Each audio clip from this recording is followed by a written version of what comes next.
तो दोस्तों चलिए आज आ चुका है आपका test paper plus score card. जी हाँ दोस्तों, पिछले दिन जिसने साइंस का एलपी और टेक्नीशियन ग्रेड 3 के लिए दोस्त टेस्ट दिए हैं उन सभी का स्कोर कार्ड आ चुका है, प्लस टेस्ट पेपर आ चुका है।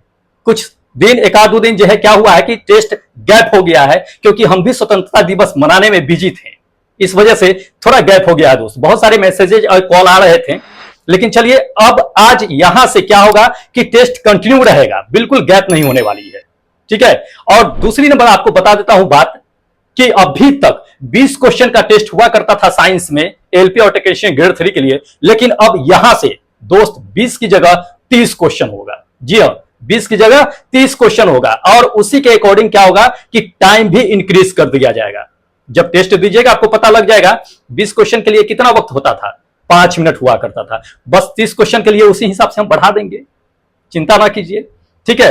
तो जो लोग नए हैं दोस्त, मैं बता देता हूं आपको कि आप भी टेस्ट में भाग ले सकते हैं, बिल्कुल फ्री में, निःशुल्क, 1 रुपया पैसा नहीं लगता है। जो लोग टेस्ट देते हैं उन्हें पता है, ठीक है।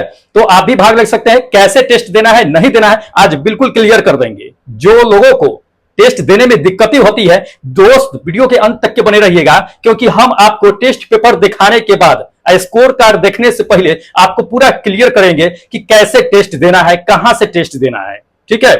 तो बने रहिए। अच्छा चलिए हम पहले देख लेते हैं टेस्ट पेपर और फिर स्कोर कार्ड देखेंगे। चलिए देखिएगा, ये टेस्ट का पहला क्वेश्चन है। इसमें क्या कहा जा रहा है कि निम्नलिखित में से कौन सा जर्मन सिल्वर उपस्थित नहीं होता है। जी हाँ, इसमें से कौन है जो जर्मन सिल्वर में उपस्थित नहीं होता है। पहला देख लीजिए, पहला दे दिया है तांबा, दूसरा नंबर आपको दे दिया है कि एल्युमिनियम, तीसरा दे दिया है कि जस्ता, और चौथा नंबर दे दिया है आपको निकेल। दोस्त कौन है जो जर्मन सिल्वर में उपस्थित नहीं होता है, काफी इंपॉर्टेंट है, ध्यान रखिए। आपको हम बता देते हैं कि जर्मन सिल्वर में उपस्थित नहीं होता है, यह सेकेंड नंबर, कौन, एल्युमिनियम। एल्युमिनियम जो है दोस्त जर्मन सिल्वर में उपस्थित नहीं होता है, समझ लीजिए इस चीज को। तीनों होता है, ये तांबा होता है, जस्ता होता है और आपका निकेल होता है। अब जान लीजिए कि कभी कभी आपको प्रतिशत मात्रा भी पूछ देगा, ठीक है, कि कह देगा कि जर्मन सिल्वर में आपका तांबा का प्रतिशत मात्रा कितना मौजूद होता है। फिर तो ध्यान रखिए प्रतिशत मात्रा भी जान लीजिए कि कितना होता है और कितना नहीं होता है।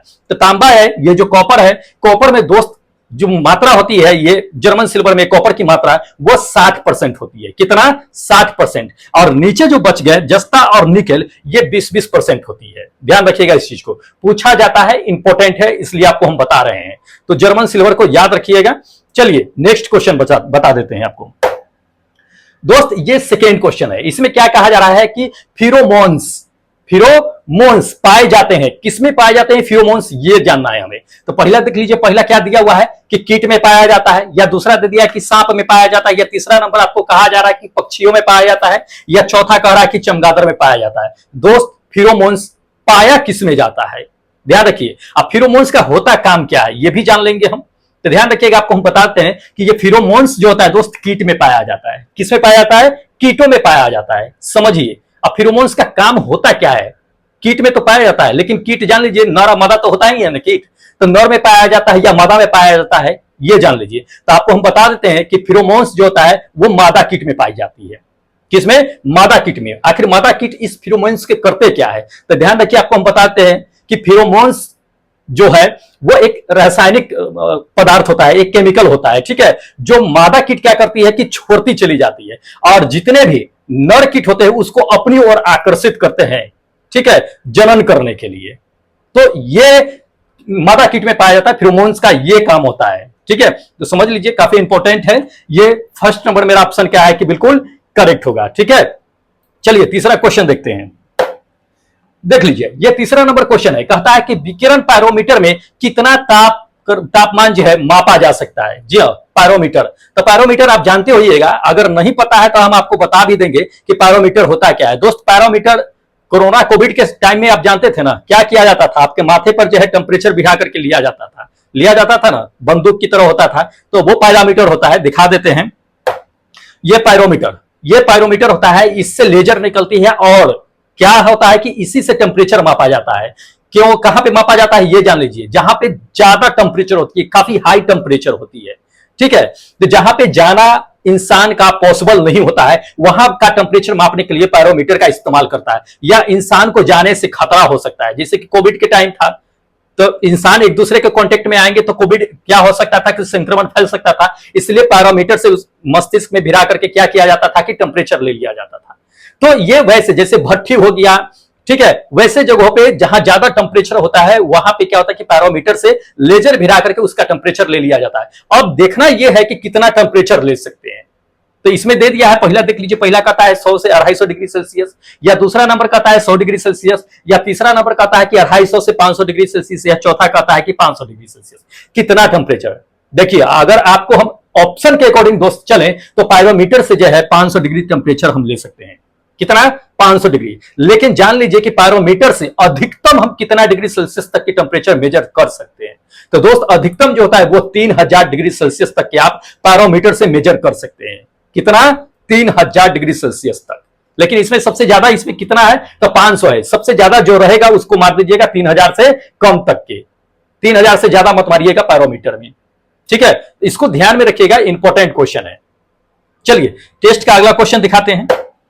देख लीजिए अगला क्वेश्चन है ये क्या कह रहा है कि पहाड़ी यात्रा या समुद्री यात्रा में क्या होता है कि चक्कर आने से, जब आप पहाड़ी यात्रा करते हैं या समुद्री यात्रा करते हैं तो आपको क्या होता है कि चक्कर आने लगता है। तो चक्कर आने लगता है तो उसमें क्या होता है कि आपको एक दवा दी जाती है, दवा दी जाती है क्लोरोट जो होती है, उसमें क्लोरोट होती है। तो वो क्लोरोट किससे प्राप्त होती है ये कहा जा रहा है, ठीक है। तो इसमें ऑप्शन देख लीजिए, ऑप्शन नंबर पहला इसमें क्या कहा जा रहा है, आपको कहा जा रहा है कि एसिटिक अम्ल से, क्या इससे प्राप्त होता है। या दूसरा नंबर आप देख लीजिए, दूसरा नंबर कह रहा है आपको एसिटल्डिहाइड से, या इससे होता है, या फॉर्मल्डिहाइड से, या चौथा इसमें कह रहा है एसीटोन से। किससे प्राप्त होता है? क्लोरोटोन जो होता है। तो ध्यान रखिए, आपको हम बताते हैं क्लोरोटोन जो प्राप्त होता है वो जो चक्कर आने वाली दवा होती है उसमें ये एसीटोन से प्राप्त होती है। किससे? एसीटोन से। ये फोर्थ नंबर मेरा ऑप्शन क्या होगा कि बिल्कुल करेक्ट होगा, ठीक है।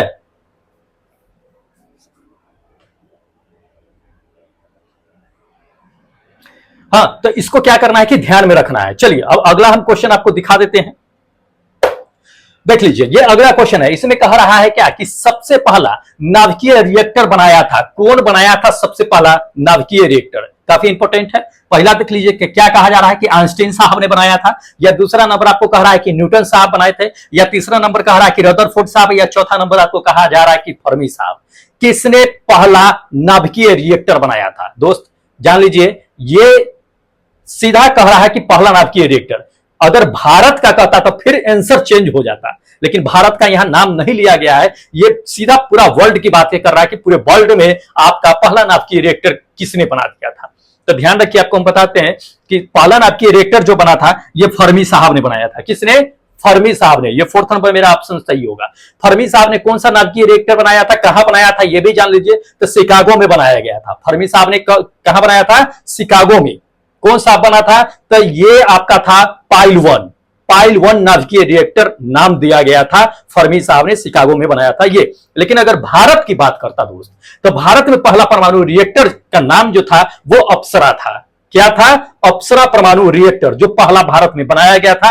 कब बना था ये भी जान लीजिए, डेट 4 अगस्त 1956 में बना था, देश आजादी के बाद 1956 में। तो इसको ध्यान रखिएगा, काफी इंपॉर्टेंट है। हो सकता है अगर भारत में पूछ देगा तो अप्सरा होगा कि अप्सरा बनाया गया है, नाम नहीं पूछा है। पाइल वन जो है आपका जो है शिकागो में बनाया था, फर्मी साहब ने बना दिया था। इसको ध्यान में रखिएगा। चलिए अगला क्वेश्चन देख लीजिए दोस्त। अगला क्वेश्चन इसमें कहा जा रहा है कि गलत जोड़े का चयन करना है, ठीक है, जो रॉन्ग पेयर है उसे चयन करना है। पहला देखिए, पहला इसमें क्या कहा जा रहा है कि डेंगू बुखार। दोस्त डेंगू बुखार इसमें कह रहा है कि थ्रोम्बोसाइटोपेनिया इसके द्वारा होता है, तो बिल्कुल इसके द्वारा ही होता है, क्योंकि डेंगू जो मच्छर जो काटता है वो थ्रोम्बोसाइटोपेनिया की वजह से ही होता है, ध्यान रखिएगा। तो ये सही है। दूसरा नंबर देख लीजिए, क्या कहा जा रहा है कि HIV ये होता है आपका DNA वायरस की वजह से। दोस्त ये गलत है। HIV जो होता है वो HIV खुद वायरस होता है, जो आप बताते हैं ये DNA वायरस दे रहा है, ये गलत है। DNA वायरस से नहीं होता, HIV खुद एक वायरस होता है, ठीक है। तो ये सेकेंड नंबर ही गलत क्या है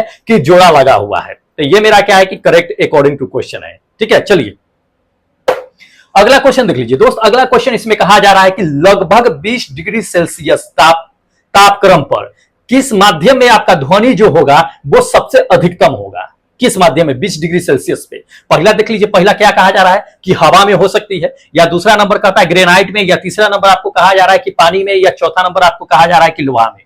दोस्त 20 डिग्री सेल्सियस अगर बढ़ जाए तो किसमें इन चारों में से सबसे ज्यादा ध्वनि यात्रा करेगी, यानी गमन करेगी उसमें? तो आपको हम बता देते हैं, ध्यान रखिएगा।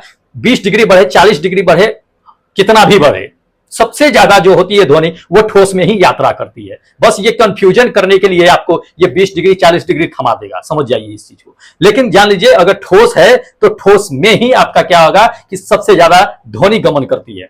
तो ये फोर्थ नंबर मेरा ऑप्शन क्या होगा? लोहा। लोहा इज द करेक्ट आंसर। ठीक है, इसको ध्यान में रखिएगा। चलिए अगला क्वेश्चन बताते हैं। अगला क्वेश्चन देखिए, अगला क्वेश्चन कहा जा रहा है कि ऑर्निथोफिली परागण होता है। ऑर्निथोफिली परागण किसमें होता है ये कहा जा रहा है। तो पहला देख लीजिए, कह रहा है कि पक्षियों के द्वारा होता है, या दूसरा नंबर आपको कहा जा रहा है कि चमगादड़ों के द्वारा होता है, या तीसरा कहा जा रहा है कि वायु के द्वारा होता है, या चौथा नंबर कहा जा रहा है मानव के द्वारा होता है। दोस्त ऑर्निथोफिली होता किससे है परागण, ये जानना है। तो ऑर्निथोफिली पहले तो जान लीजिए कि संबंधित है किससे। तो दोस्त ऑर्निथोफिली जो है वो पक्षी से रिलेटेड होता है। किससे रिलेटेड होता है? पक्षी से। तो स्वाभाविक है कि पक्षी से जो परागण होगा उसे ऑर्निथोफिली परागण ही कहेंगे। तो पहला नंबर ही मेरा क्या होगा कि करेक्ट होगा। लेकिन ध्यान रखिएगा, हर जगह कंटिन्यू नहीं होता है, हर जगह लगातार जो है आपका क्या है कि पक्षियों के द्वारा ऑर्निथोफिली नहीं होता है। ये कभी कभी होने वाली प्रक्रिया है। लेकिन कुछ ऐसे जगह है जहां पे पक्षियों के द्वारा अधिक जो है क्या होता है कि परागण होता है। अब वो है कहां ये भी जान लीजिए। तो जैसे उष्णकटिबंधीय क्षेत्र में चले जाइएगा, दक्षिणी अमेरिका हो गया, और बहुत सारे कुछ जो है द्वीप होते हैं, वहां पे क्या होता है कि पक्षियों के द्वारा अधिकतर जो है परागण होता है। इसको ध्यान में रखिएगा, काफी इंपॉर्टेंट है। ठीक है, चलिए अगला क्वेश्चन दिखाते हैं। अगला क्वेश्चन देख लीजिए, ये अगला क्वेश्चन है। इसमें क्या कहा जा रहा है कि असंगत का चयन करना है। क्या करना है? असंगत, जो मिलान सही नहीं है उसको, साथ साथ में जो नहीं है उसको चयन करना है। पहला ऑप्शन देखिए, पहला ऑप्शन में क्या कहा जा रहा है कि रानीखेत, ये क्या है आपका कि वायरस जनक संक्रामक है। तो बिल्कुल सही है, रानीखेत संक्रामक जनक ही है ये। ठीक है, जब खेती होता है तो उसमें क्या होता है, रानीखेत जो है ये वायरस उत्पन्न हो जाती है। दूसरा नंबर देख लीजिए, दूसरा नंबर आपको कहा जा रहा है कि करण स्वीप, ये गाय की नस्ल है। जी हाँ, आपको बताते हैं कि करण स्वीप गाय और बैल ये दोनों का नस्ल है। ठीक है, तो इसको ध्यान में रखिएगा। तीसरा नंबर देख लीजिए, तीसरा नंबर कह रहा है आपको कि पश्मीना भेड़ की ऊन। दोस्त ये पश्मीना भेड़ की ऊन बिल्कुल गलत है। पश्मीना नस्ल जो होती है वो बकरी का नस्ल होती है। किसका नस्ल होती है? बकरी का नस्ल होती है, यह भी जान लीजिए। अब पश्मीना बकरी कहां पाया जाता है यह भी जान लीजिए। तो पठारी जहां इलाका होता है वहां पे पश्मीना किस्म का जो है आपका बकरी पाई जाती है। तो पठारी इलाका कहां की बात कर रहे हैं? तो दोस्त जैसे मान लीजिए कि अपना जम्मू कश्मीर हो गया, लद्दाख हो गया, तो ऐसे जैसे जगहों पर, ऐसे क्षेत्रों में क्या होता है कि पश्मीना नस्ल की बकरी पाई जाती है। तो इसको ध्यान में रखिएगा, काफी इंपॉर्टेंट है और पूछे भी जाते हैं। चलिए अगला क्वेश्चन देखिए दोस्त, अगला क्वेश्चन इसमें कहा जा रहा है कि एक गिलास में यदि बर्फ हो तो क्या होता है कि उसके बाहर में, मतलब गिलास के बाहर में पानी की बूंदे जो है जमा हो जाती है। वो क्यों जमा हो जाती है यही बताना है। तो पहला नंबर ऑप्शन देखिए, पहला नंबर आपको क्या कहा जा रहा है कि हवा की नमी जम जाती है। हवा की नमी जम जाती है, इसलिए बाहर जो है गिलास ऊपर क्या होता है कि पानी की बूंद जम जाती है। क्या ये सही है? या दूसरा नंबर आपको कहा जा रहा है कि ठंडा पानी बाहर निकल जाती है। गिलास से क्या होता है, ठंडा पानी बाहर निकल जाती है, इसलिए गिलास के बाहरी परतों पर पानी जम जाता है। क्या यह सही है? या तीसरा नंबर आपको कहा जा रहा है कि कुछ पानी बाहर गिर जाती है, इस वजह से जम जाती है। या चौथा नंबर आपको कहा जा रहा है इसमें कि बर्फ पानी से हल्की होती है इसलिए बाहर जम जाती है। दोस्त ऐसा कुछ नहीं है, जान लीजिए कि जमता किस वजह से है। तो पहला देखिए, इसके अकॉर्डिंग अगर हम चलेंगे ऑप्शन के अकॉर्डिंग, तो मेरा ऑप्शन जो होगा ये पहला नंबर करेक्ट होगा। क्या? हवा की नमी जम जाती है, हवा की नमी जम जाती है। अब समझिए इस चीज को, जब बर्फ मान लीजिए या बर्फ से ठंडा जो भी पानी होगा, जब जैसी गिलास में डालेंगे ना, तो वो होता क्या है कि बाहरी क्षेत्र का जो वातावरण है वो गिलास के कांटेक्ट में आता है। क्या आता है? गिलास के कांटेक्ट में आता है। जैसे गिलास के कांटेक्ट में आता है, वहां का वातावरण क्या होता है कि वायु जो होता है वो संघनित होने लगता है, और संघनित होकर के पानी के बूंद के रूप में क्या होता है कि गिलास पर जाकर के जम जाता है। तो ये बाहरी नमी हो जाता है, बाहरी नमी जम जाता है। तो यही इसलिए क्या है कि ये मेरा फर्स्ट नंबर, मेरा ऑप्शन क्या है कि बिल्कुल करेक्ट है। ठीक है, चलिए ये देख लीजिए दोस्त, ये अगला क्वेश्चन आपका है टेस्ट का, कहता है कि पीतल में कौन सी धातु मौजूद होती है। दोस्त इसका बहुत आसान एक ट्रिक है, शायद आपको पता होगा और नहीं पता है तो आज लिख लीजिए, क्योंकि बहुत लोग कंफ्यूज हो जाते हैं पीतल में। तो पीतल किसका मिश्र धातु है ये जान लीजिए। तो पहले तो ऑप्शन बता देते हैं, फिर आपको हम बताएंगे ट्रिक क्या होता है क्या नहीं होता है। पहला देख लीजिए, पहला नंबर आपको कहा जा रहा है इसमें कि तांबा लोहा, क्या इसका होता है? या दूसरा नंबर कह रहा है कि जस्ता और लोहा, तीसरा नंबर कहा जा रहा है कि तांबा जस्ता, चौथा नंबर आपको कह रहा है कि निकेल जस्ता। दोस्त पीतल है किसका मिश्र धातु? ध्यान रखिएगा, आपको हम बता देते हैं करेक्ट आंसर ये थर्ड नंबर होगा। क्या? तांबा और जस्ता, तांबा और जस्ता। और ट्रिक क्या है ये जान लीजिए, हमेशा दिमाग में फिट कर लीजिएगा इसको। फादर जी नाम सुने हो ना, पिताजी जिसको बोलते हैं, पिताजी, पिताजी। पी से पित्तल होगा यानी पित्तल, ता से तांबा, जी से जस्ता। तो इसको ध्यान रखिएगा, पिताजी, पिताजी जैसे ही आएगा और आइते पित्तल का क्या हो जाएगा कि मिश्र धातु आपका तांबा और जस्ता हो जाएगा। तो इस ट्रिक को क्या कीजिएगा कि याद रखिएगा, इंपॉर्टेंट है, एग्जाम में नहीं फंसिएगा, तुरंत मार दीजिएगा इसको। लेकिन जान लीजिए, अब कभी कभी क्या होता है कि परसेंटेज भी पूछ देता है कि पित्तल में तांबे और जस्ता का परसेंटेज क्या होता है। लेकिन देखिए, आपको हम बताते हैं कि पित्तल में तांबे का और जस्ता का प्रतिशत होता क्या है। तो आपको हम बताते हैं कि तांबा का जो प्रतिशत होता है दोस्त, वो होता है आपका कितना? 67%। कितना? 67% तांबा का होता है, जस्ता का 33% होता है। ध्यान रखिएगा, लेकिन यह फिक्स नहीं होता है, इसको रिक्वायरमेंट के हिसाब से चेंज भी किया जा सकता है, कम भी हो सकता है, ज्यादा भी हो सकता है, इसलिए इसको पूरा फिक्स नहीं मानिएगा। लेकिन हाँ, मूल रूप से अगर कह देगा कि पित्तल जो है कि पित्तल में कितना परसेंट तांबा होता है, कितना परसेंट ये जस्ता है, तो मूल रूप से अगर कहते तो मूल रूप से ये परसेंटेज बिल्कुल करेक्ट बैठेगा। ठीक है, ध्यान रखिएगा, इंपॉर्टेंट है। एक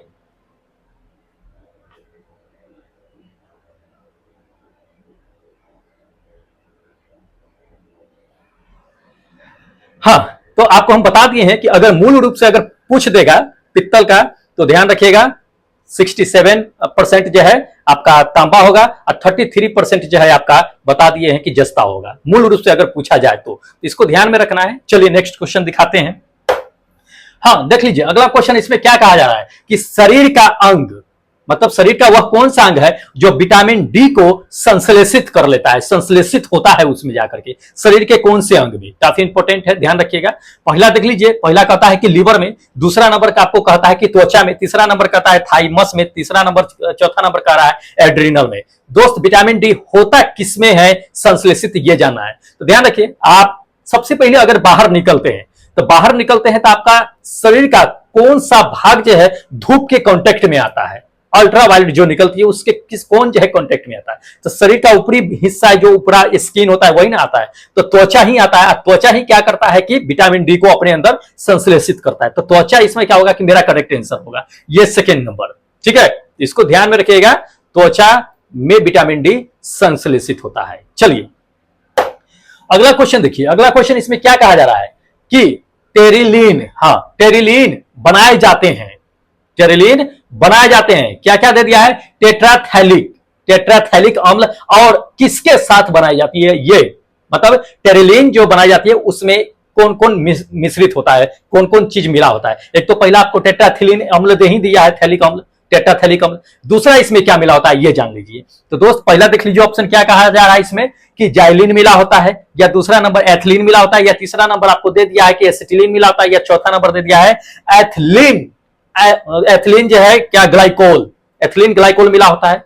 दोस्त होता क्या है मिला हुआ, तो जान लीजिए, आपको हम बताते हैं कि टेरिलीन जो होता है, टेरिलीन जो बनाई जाती है उसमें टेट्राथैलिक अम्ल के साथ जो होता है ये फोर्थ नंबर मिलाया जाता है, क्या? Ethylene glycol, ethylene glycol. अब जान लीजिए थोड़ा सा कि ये जो है टेरिलीन जो है, टेरिलीन आखिर होता क्या है? तो दोस्त ये एक तरह का काफी मजबूत इलास्टिक फाइबर होता है, एक तरह का काफी मजबूत इलास्टिक फाइबर होता है। इसका उपयोग कहां किया जाता है? तो बड़े बड़े कपड़ा उद्योग जो होते हैं वहां पे इलास्टिक का फाइबर का इस्तेमाल किया जाता है। तो इसको ध्यान में रखिएगा, इंपॉर्टेंट है। ठीक है,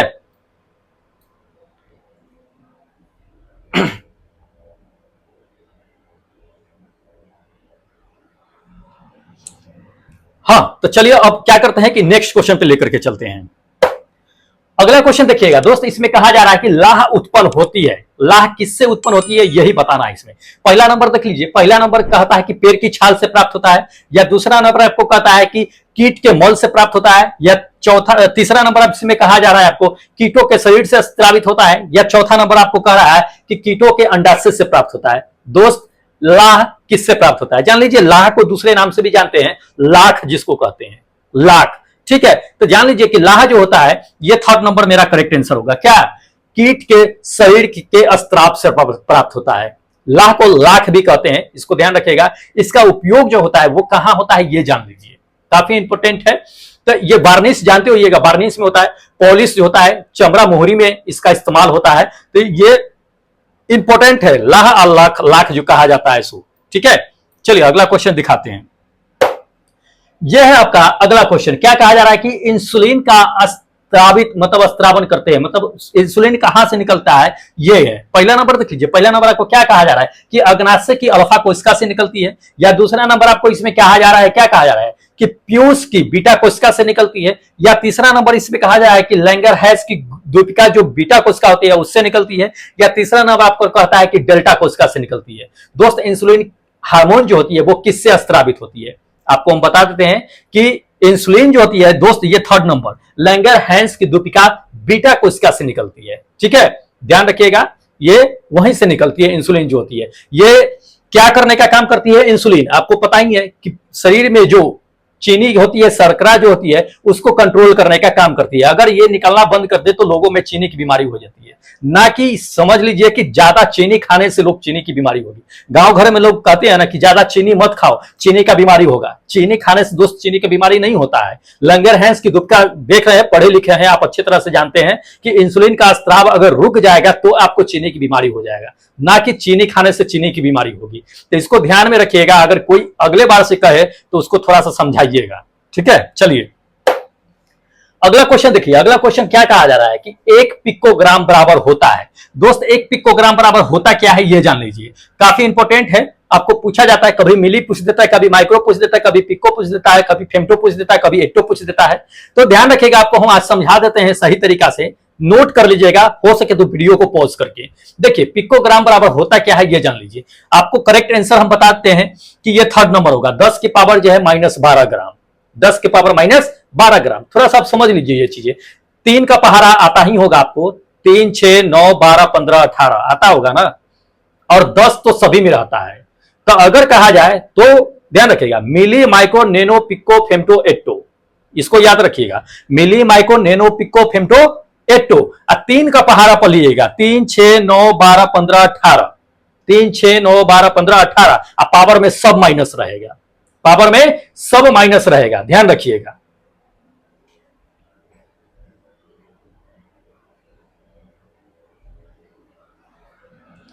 हाँ, तो आपको हम बता दिए हैं। तो milli, micro, nano, pico, femto, atto, ध्यान रखेगा इसको। 3, 6, 9, 12, 15, 18, पावर में सब माइनस। तो यहां पे देखिए पिको का रहा है, तो milli, micro, nano, pico, 4 number पे पिको आया। 3 का पहाड़ा पढ़ लीजिए, 3, 6, 9, 12, 12 आ गया। अब पावर में माइनस होना चाहिए, तो इसलिए ये थर्ड नंबर मेरा ऑप्शन क्या है कि बिल्कुल करेक्ट है। तो इसको ध्यान में रखिएगा दोस्त, एक बार अगर इसको पढ़ लीजिएगा तो आराम से याद हो जाएगा, पूछा भी जाता है। चलिए अगला क्वेश्चन देखिए, इसमें क्या कहा जा रहा है कि तेल का एक बैरल लगभग किसके बराबर होता है। जी हाँ, काफी इंपॉर्टेंट है, पूछा भी जाता है।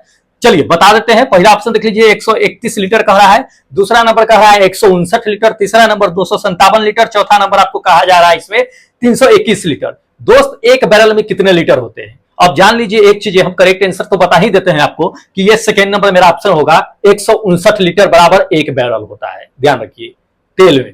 अब ध्यान रखिए कि BOI मतलब कि क्या, बैरल ऑफ ऑयल इक्विवेलेंट के अकॉर्डिंग। ठीक है, अमेरिका में अगर चले जाइएगा तो आपको हम बताते हैं कि 42 गैलन बराबर एक बैरल होता है, 42 गैलन बराबर। और ये जो होता है अपना नॉर्मली जो ये BOI आपको बता दिए हैं हम कि बैरल ऑफ ऑयल इक्विवेलेंट, उसके अकॉर्डिंग 159 लीटर बराबर आपका कितना होता है, एक बैरल होता है। तो इसको ध्यान में रखिएगा, इंपॉर्टेंट है। ठीक है,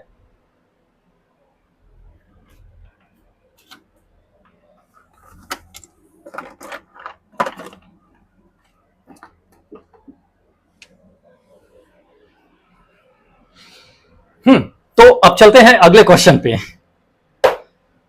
देखिएगा अगला क्वेश्चन इसमें दे दिया है कि जब पानी में नमक मिला दिया जाता है, ठीक है, मिलाया जाता है, तब क्या परिवर्तन हो सकता है, ठीक है, ये ध्यान में रखना है। तो चलिए आपको हम बताते हैं। पहला ऑप्शन देख लीजिए। पहला ऑप्शन आपको क्या कहा जा रहा है कि क्वथनांक बढ़ जाता है, जमाव बिंदु मतलब हिमांक बिंदु जो है क्या होता है कि घट जाता है। क्या ये करेक्ट है? या दूसरा नंबर देख लीजिए। दूसरा नंबर आपको कहा जा रहा है इसमें कि क्वथनांक घट जाता है और जमाव बिंदु यानी हिमांक बिंदु जो है वो बढ़ जाता है। क्या ये सही है? या तीसरा नंबर आपको कहा जा रहा है कि क्वथनांक और जमाव यानी हिमांक बिंदु दोनों घट जाते हैं। या चौथा नंबर कहता है कि दोनों बढ़ जाते हैं। दोस्त होगा क्या? ध्यान रखिएगा, आपको हम बताते हैं करेक्ट आंसर क्या है। जैसे आप पानी में नमक मिलाइएगा वैसे क्या होगा कि क्वथनांक बढ़ जाता है, बॉइलिंग पॉइंट क्या होगा? बढ़ जाएगा, और फ्रीजिंग पॉइंट जो होगा वो जमाव बिंदु जो होगा वो घट जाएगा। ध्यान रखिए, आप इस तरह से याद रख सकते हैं। आप बचपन में कभी बर्फ तो खाए होंगे या अभी भी बर्फ खाते होंगे, आइसक्रीम खाते होंगे। कभी आइसक्रीम वाले के पास जाइएगा, वो हमेशा क्या करता है कि नमक रखे रहता है बर्फ में। नमक क्यों रखता है? क्योंकि बर्फ पिघले ना, वह जमा हुआ रहे। तो वह क्या होता है, जमने का जो पॉइंट होता है, फ्रीजिंग पॉइंट जो होता है, उसको घटा देता है, जल्दी पिघलने नहीं देता है, इसलिए नमक मिला करके रखता है। तो इसको ध्यान में रखिएगा, याद रहेगा इससे, ठीक है, इंपॉर्टेंट है।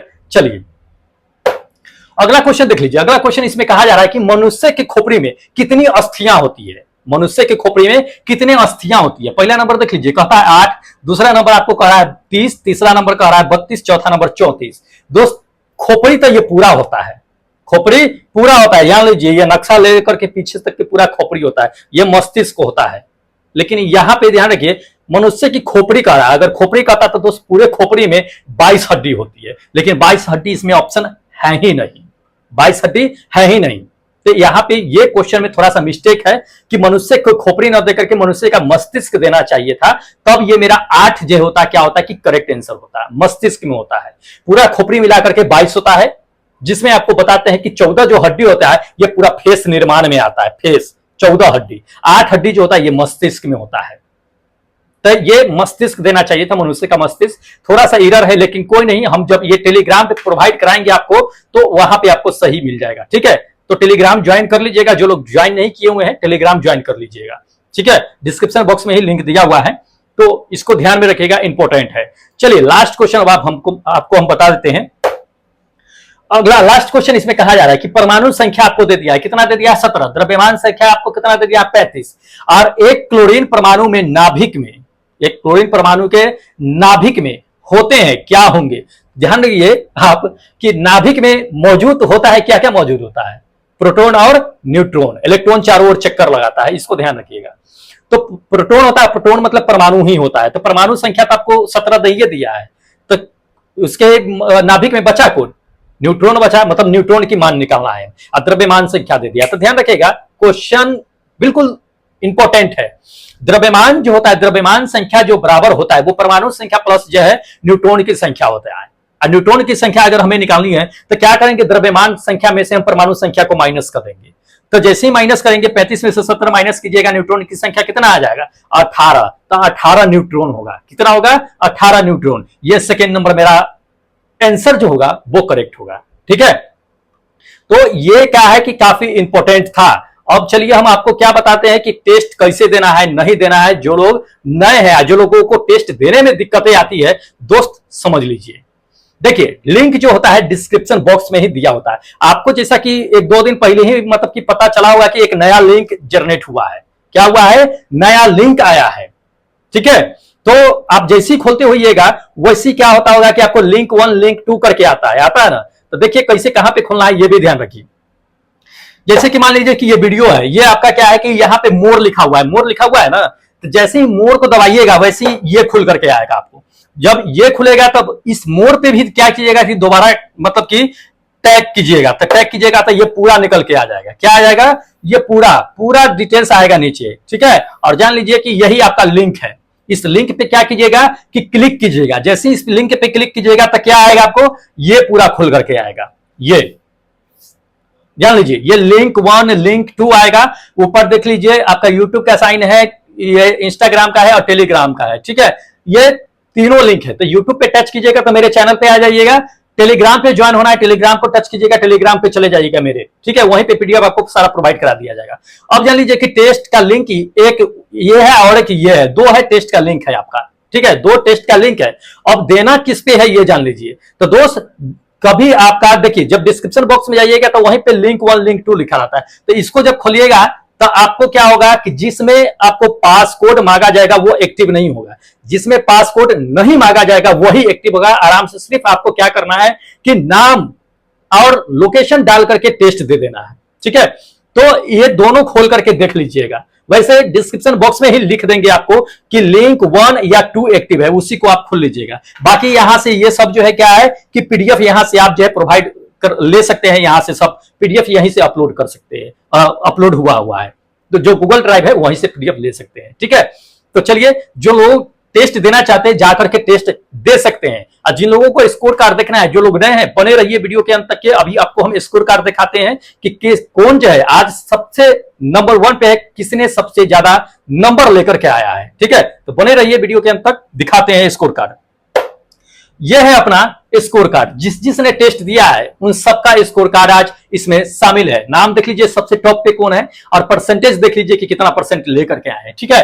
नंबर 1 पे हर बार की तरह अब की बार भी है संजय कुमार यादव, जो प्रयागराज से है। दोस्त लगातार ये टॉप पे बने रहते हैं, कोई भी नहीं रहता इनके टक्कर में, शायद ही कभी आ जाए, नहीं तो कोई नहीं आता इनके टक्कर में। 95% लेकर के आए हैं ये, ठीक है, संजय कुमार यादव। दूसरा नंबर देख लीजिए राजेश कुमार, जो बॉक्सर बिहार से है, 85% लेकर के आए हैं। उसका श्याम बबी जो मुजफ्फरपुर से है, क्या है कि आपका 80% लेकर के आई है, यानी 16 मार्क्स से लेकर के आई है। उसके बाद राजेश है जो चारवार गांव से है, ठीक है, राजेश, ये 70% है। तो 70% में कुछ लोग शामिल है, देख लीजिए 70% वालों को आपका नाम बताते हैं। तो एक तो राजेश हो गए। दूसरा नंबर देख लीजिए कि अरविंद कुमार जो सीतामढ़ी से है, ये भी 70% लेकर के है। उसके बाद जो है मंतोष कुमार है, ये है क्या है कि आपका सहरसा बिहार से है, ये भी क्या है कि आपका 70% लेकर के आए हैं, ठीक है। चलिए अगला देख लीजिए, अगला आपको बताते हैं कि पवन कुमार, ठीक है, पवन कुमार जो बिहार से है, ये भी क्या है कि 70% में है। उसके बाद आपको बताते हैं कि रंजीत कुमार बिहार से 70% में है। उसके बाद 65% वालों का फटाफट क्या करते हैं कि नाम ले लेते हैं। 65% में नंबर 1 पे है मोनू यादव, जो गया बिहार से है, क्या है, गया बिहार से है। उसके बाद के, देखिए सीधा के लिख के छोड़ दिया है। तो ये कोई ना कोई जो है फर्जी कर लेता है, इसके ऊपर जितना देखे उसी में से कोई ना कोई एक जरूर होगा। तो के सीधा लिख दिया है, 65% लेकर के आए। उसके बाद आपको बताते हैं कि पवन चंद्रवंशी जो जहानाबाद बिहार से है, ये 65 पे है। उसका सत्येंद्र यादव प्रयागराज से, ये भी 65% पे है। उसके बाद रोहित गुज्जर जो कहां से है, राजस्थान से, ये 60% लेकर के आए। अच्छा, सत्येंद्र भी जो है क्या है कि 60% पे है। तो 60% वाले का देख लीजिए, एक तो रोहित हो गया गुज्जर जो कहां से, राजस्थान से। उसका सुमित गुज्जर हो गए, सुमित गुज्जर जो है अपना राजस्थान से, ये भी क्या है कि 60% लेकर के आए हैं, ठीक है। चलिए और बता देते हैं आपको। देख लीजिएगा भूपेंद्र सिंह जो यूपी से, गोरखपुर यूपी से, 60% में। कुलवंत सोलंकी है, कुलवंत सोलंकी हनुमानगढ़ से, ये भी क्या है कि 60% लेकर के आए। उसके बाद अमर भाई, आप हो कहां से, प्लीज लोकेशन मेंशन जरूर किया कीजिए आप। उसके बाद आपको है दे दिया है कि सौरभ है, कहां से, आप जान लीजिए कि पटना से है, ये 60% लेकर के आए हैं। उसके बाद चलिए आपको बताते हैं कि 55% वालों का नाम। 55% में नंबर 1 पे है कौन, सोनी जो नालंदा से है, 55% पे है। इसके बाद क्लेमेंट रायपुर से है। दोस्त क्लेमेंट, आपका नाम ही क्लेमेंट है या कुछ और है, ये बताइए। क्लेमेंट दे रखे हैं, अगर आपका कुछ ओरिजिनल नाम है तो बताइए, और नहीं तो सच में यही नाम है तो भी बताइए कि मेरा यही नाम है, एक बार कमेंट जरूर कीजिएगा, ठीक है। चलिए 50% में देख लीजिए, 50% में है कौन। 50% में आपको बताते हैं कि उदय कुमार जो रोहतास बिहार से है, ये 50% लेकर के आए हैं, ठीक है। तो क्लेमेंट भाई भूलिएगा नहीं, हम आपका कमेंट का वेट जरूर करेंगे।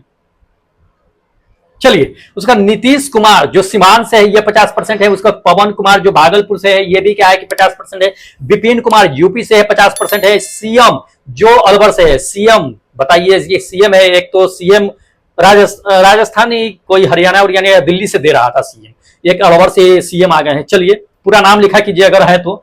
उसके बाद मुन्ना उपाध्याय जो सासाराम से, ये भी 50% लेकर के आए। निधि होताश से, ये भी 50% लेकर के आइए। उसके बाद ये संतानु, हाँ संतानु आ गया भाई, देखिए राजस्थान, संतानु आज लोकेशन मेंशन जरूर किया है, सही है दोस्त। उसके बाद अभिषेक अभिषेक भाई ये 50% लेकर के आए हैं। उसके बाद आपका विकास रॉय जो हाजीपुर बिहार से है, ये हाजीपुर वाले फर्स्ट टाइम क्या है कि टेस्ट में भाग लिए हैं। ठीक है, चलिए आगे बता देते हैं आपको। देखिएगा मुन्ना क्या है कि मोहन है, मोहना कुमार है, लखीसराय से है, 50% है। उसके बाद संतोष कुमार रोहतास से ये 50% है। उसके बाद धीरेश जो सोनभद्रा से। अच्छा धीरेश भाई कैसे हो, आपका बुक ऑर्डर हो गया ना, आ जाएगा जल्दी ही। धीरेश भाई मैसेज किए थे, कोई बुक था इनको लेना, चलिए शायद ऑर्डर कर लिए हैं। चलिए उसके बाद बता। अच्छा धीरेश भाई आप 2 बार दे दिए हैं क्या? एक तो 45% में भी आ गए हैं, आप देख लीजिए, ये 2 बार है। एक तो धीरेश दे दिए, एक धीरेश सोनभद्रा करके दे दिए, एक 45% में है, आप ही हो क्या? चलिए उसके बाद देख लीजिए कि आपका दे दिया है कि रंजन कुमार जो हट्टी से है, ये भी 45% लेकर के आया है। उसके बाद आकाश जो वाराणसी से है, ये भी 45% लेकर के आया है। उसके बाद आपको बताते हैं कि मुरेंद्र वर्मा जिला बदायूं से, ये भी उत्तर प्रदेश से है, 45% लेकर के आए हैं। उसके बाद दीपक भाई जो अलवर से, ये 45% लेकर के आए। उसके केसरी ये भी है, ठीक है, जो बिहार से है। ठीक है, इसको ध्यान में रखिएगा, काफी भभुआ से है ना, हाँ भभुआ से। चलिए उसके बाद देखिएगा श्याम जो बुलंदशहर से है, यूपी से है, 45% लेकर के है। उसके बाद रोहित यूपी से है, 45% है। उसके बाद जो है सौरभ कुमार जो पटना से है, ये भी 45% लेकर के आया है। उसके बाद विकास सिंह जो फूलपुर से है, ये भी क्या है कि 45% लेकर के आया है। उसके बाद धीरेश चंद्रा, देखिए भाई धीरेश चंद्रा सोनभद्रा वाले, आप 2 बार दे दिए हैं, 3 बार दे दिए, मुझे लगता है गलत है ना, आपकी जगह कोई और आ जाता ना जो टेस्ट देने के लिए परेशान था, बताइए। राजेश कुमार ये कहा कि झारखंड से है। उसके बाद जो है गुड्डू दिल्ली से है। गुड्डू भाई कहां हो दिल्ली में, बताओ, हम भी दिल्ली में ही रहते हैं, एक बार कमेंट करके जरूर मिलिए हमसे। ठीक है, 45% लेकर के हैं। उसके बाद देखिए संदीप जो प्रयागराज से, ये भी क्या है कि 45% लेकर के आए हैं। ठीक है, तो बहुत सारे लोगों ने टेस्ट में भाग लिया है, क्योंकि 2-3 दिन रह गया था टेस्ट, बहुत सारे लोगों ने टेस्ट दिया है। चलिए देख लीजिए अगला बम बम भाई है लखीसराय से, ये 45% लेकर के आए हैं। उसके बाद ये अभिषेक जो सारण बिहार से है, 45% लेकर के आए हैं। उसके बाद रवि संत कबीर नगर से है, ये भी 45% लेकर के आए हैं। उसके बाद चलिए आपको हम बताते हैं कि जो 60% लेकर के आए हैं, 60% 40% जो लेकर के आए हैं उसका नाम देख लीजिए। ठीक है, 40% है।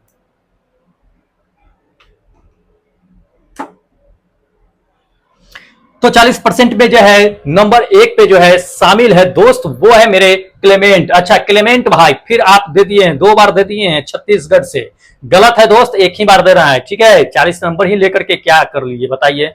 एक तो राहुल कुमार पटना से है, ये 40% में, एक तो क्लेमेंट भाई है 40% में। अभिषेक कुमार जो कहां से है, मिर्जापुर से, ये 40% लेकर के आए। उसके बाद प्रिया बहुत दिन के बाद दिखी है, समस्तीपुर से है, रेगुलर टेस्ट में बनी रहती है, पता नहीं कहां गायब हो गई थी। चलिए उसके बाद आपको बताते हैं कि नौसाद चंदौली से है। ठीक है, ये क्या है कि 40% लेकर के आए हैं, बहुत सारे लोग हैं टेस्ट में।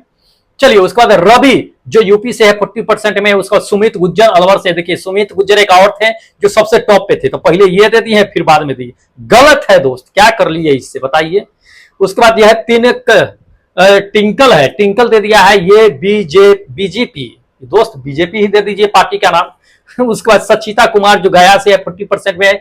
प्रियांशु भाई जो कहां से, आजमगढ़ से है, ये 40% लेकर के आए। उसके बाद अनिल कुमार जो मुंबई से है, ये 40% लेकर के आए। आकाश यादव जो गया से है, ये भी क्या है कि 40% लेकर के आए हैं। दोस्त बने रहिए वीडियो के अंत तक के, काफी लोगों का स्कोर कार्ड है इसमें। चलिए उसके बाद देख लीजिए 40% में जो है सूरज शर्मा जो अयोध्या उत्तर प्रदेश से है, ये 40% में। उसके बाद जो है आपका सुनीता है 40% में। उसके बाद टिंकल भाई, देखिए टिंकल भाई फिर एक बार और दे दिए भागलपुर से। ठीक है, गलत है, 2 बार जो देते हैं बिल्कुल गलत करते हैं, एक ही बार देना है दोस्त। उसका देव कुमार गुमला जो शायद झारखंड में पड़ता है, वहां से है, ये 50% है। देव जो कहां से है, धनबाद से है। ठीक है, उसके बाद आपको बता देते हैं कि बिरांची ओडिशा से है, ये 35% वाले हैं, तो इसको ध्यान रखिएगा। देख तो देव हैं, ये है 35% में, आई जो है बिरांची है ओडिशा से, ये है। उसके बाद है रोशन कुमार जो कहां से, औरंगाबाद बिहार से, ये क्या है कि 35% में। उसका विनोद कुमार मीना, ये क्या है कि राजस्थान से, ये भी क्या है कि 35% में शामिल है। देखिएगा रोहित सैनी जो मुरादाबाद से, ये 35% में, उसका श्रीराम जी है, ठीक है, श्रीराम ही है, ये केजीजी करके दिए हैं, पता नहीं कहां है ये लोकेशन, 35% में है। अनिल कुमार दास जो कहां से, हजारीबाग से, ये 35% में है। उसके बाद देव कुमार गुमला, देखिए गुमला जी आप कई बार दीजिएगा, एक तो ऊपर दे दिए, एक नीचे दे दिए, दो बार दे दिए, किसी का स्थान आप ले लेते हैं लेकर के, ये गलत है, 35% में है आप। चलिए उसके बाद देख लीजिए कि 30% में कौन कौन लोग शामिल है, सो देख लेते हैं।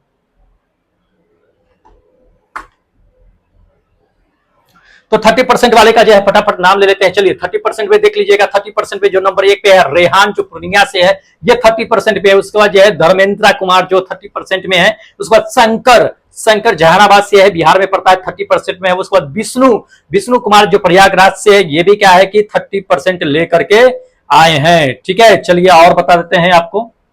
देखिएगा दुर्गेश सक्सेना 30% में है। भाई हो कहां से, लोकेशन तो मेंशन किए नहीं हो आप।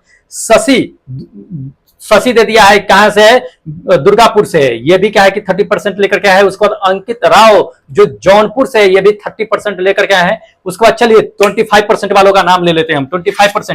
25% में नंबर 1 पे है जागीर, ठीक है, ये कहां से है, ये गंगा क्या है पता नहीं, राज है, ठीक है, वहां से है, 25% में। उसके बाद जो है दे दिया है कि भूषण कुमार जो महाराष्ट्र से, MH है शॉर्ट फॉर्म है इनका। मिलिंद साहब लखनऊ से है, नहीं मिलिंद साहब जो महाराष्ट्र से है, ये 25% लेकर के आए हैं। उसके बाद आपको हम बता देते हैं कि हरि मोहन कुमार, ये भी क्या है कि लखनऊ से है। उसके बाद जितेंद्र कुमार जो यूपी चंदौली से है, 25% लेकर के आए हैं, ठीक है। चलिए देखिएगा प्रेम कुमार जो धनबाद से है, 25% लेकर के आए। उसके बाद मुकेश जो देवघर से है, ये भी क्या है कि 25% लेकर के आए। उसके बाद JNSLN, दोस्त है क्या JNSLN, पता नहीं मुझे। अप्पू कुमार जो ये क्या है कि 25%, अप्पू है विजयपुर से है, अच्छा अप्पू बीजापुर से है, ये 25% लेकर के आए। चलिए 20% वालों का लिस्ट देख लीजिए एक बार। 20% में जो है आपका क्या है कि ब्रजेश कुमार जो भागलपुर से 20% है। उसके बाद आशीष है, कहां से है, बारीक है, पता नहीं कहीं जगह का नाम होगा इनका, 20% है। उसके बाद रवि गुप्ता, ये भी क्या है कि आपका गोंडा से है, 20% लेकर के आया। उसके बाद भुवनेश ये है क्या है कि बाघेल से है, ये है कि 20% लेकर के आए हैं, ठीक है। चलिए कुछ लोग और हैं, बता देते हैं, 2-4 हैं, जिसमें देखिएगा 15%, 10%, 5% और 0% में शामिल है। जो 15% में है वो भीम कुमार है, कहां से है ये पता नहीं है। उसके बाद है पूर्णिमा है, ये पूर्णिमा सिंह है, कहां से है ये भी पता नहीं, 10% है। अजय कुमार है, ये भी कहां से ये पता नहीं है। भुवनेश कुमार ये भी है, 2 बार दे दिए। उसका राकेश जो बिलासपुर से है, 0% लेकर के आए हैं। दोस्त इतने लोगों ने क्या क्या है कि टेस्ट में पार्टिसिपेट किए हैं। तो दोस्त अगर अभी तक चैनल सब्सक्राइब नहीं किया हो तो फटाफट कर लो चैनल सब्सक्राइब, क्योंकि अब जो होने वाली है वो काफी इंपॉर्टेंट होने वाली है, ठीक है, और इंपॉर्टेंट वीडियो आने वाली है। तो फटाफट चैनल सब्सक्राइब कीजिए। और जो लोग अभी तक टेस्ट देना चाहते हैं और नहीं दिए हैं, जाइए, लिंक डिस्क्रिप्शन बॉक्स में है, कैसे देना है ये आपको हमने बता दिया है। जाइए फटाफट टेस्ट दीजिए और फिर मिलते हैं एक नए वीडियो में, अगले सेट के साथ। तब तक हमें इजाजत दीजिए। जय हिंद दोस्तों।